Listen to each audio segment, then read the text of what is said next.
Hi everyone, Sarah from Sarah Homfray Embroidery. I've got another stitch for you for our little stitch samplers that we're doing, stitching along with me, or you can just jump in and out of these videos if you're interested in learning the stitch, because today we are going to do, to look at my notes, we're going to do star stitch.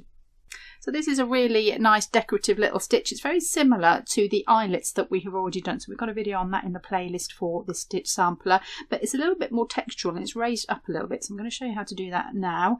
I'm going to use a perlé thread for this one, perlé number 8 in a number 5 embroidery needle. Put a little knot on the top and I've done 2 small stitches very close together, which I'm going to cover up to start off my thread.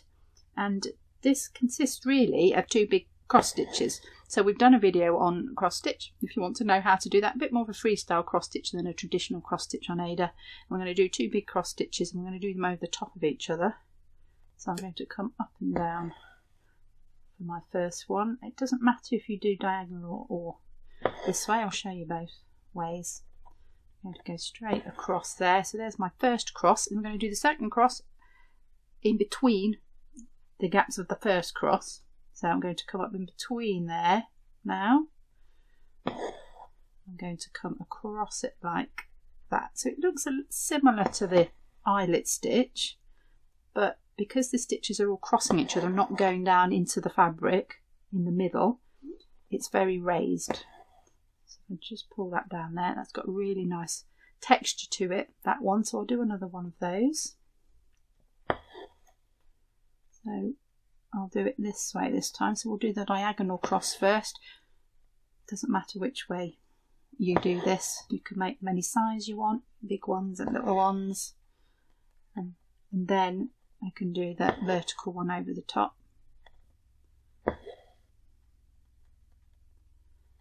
then that horizontal one that way. So it doesn't matter which way you do your 2 crosses, but you can see how pretty they are.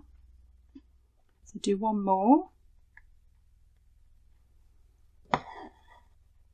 Let's go down again. Just going to fit it into the gaps in that nice fabric that I've got. So you can use this as a filling stitch if you just want some details in their little stitching details, but you want the background fabric to show through. This would be a nice one. You could do them really close together. Hello. Hello, matey. Right, Ginger Cat. Right, you're sitting on the bit that I need. Thank you. Just sit down. Show everyone that you're a good cat. Good. So really lovely to add some texture to your pieces as well. And as I said, you can make them small or large. You could do them in a variegated thread so that they change colour throughout. So really lovely little stitch to do to add to your project. So I'm just going to finish this one, and then I'm going to show you how to do it in your hand on the little band sampler. So when you stitch this in your hand, you can stitch it slightly different. So I've been going up and then down, so in 2 movements. When you're doing it in your hand without a frame, you can do it in 1 movement. So I've started my thread there. I'm just going to do it on this little section here. I think it goes quite nicely with these roses. Are you paying attention?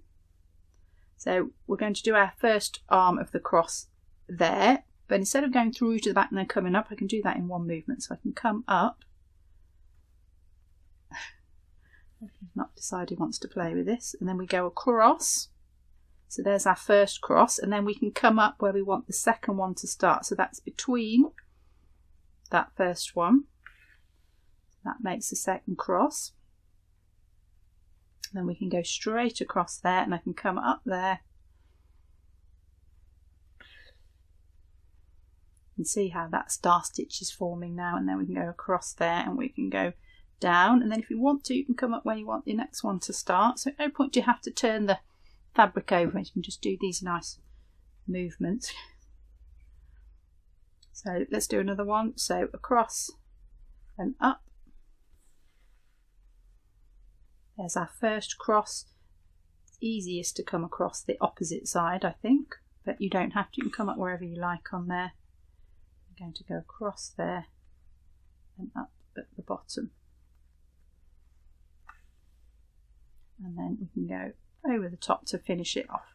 I don't think these are as neat as when you do it in the frame, but it's really good for your tension. If somebody's got really tight tension, get rid of the frame. Do it in your hand. It just makes you relax a little bit because you haven't got the fabrics all tight and the frames all tight. Everything's at a nice loose tension. You can't do this tight or your fabric will just screw up. So if you do suffer from that, which I'm a bit guilty of, it's good to have a go in your hand, and if you're doing a bit of slow stitching, that suits it nicely as well. And over the top, and then if you want to finish that off on the back, can just weave that under a few stitches. It is easier without a ginger cat sitting there, but we don't mind, do we, Ready? Like our little stitching friends.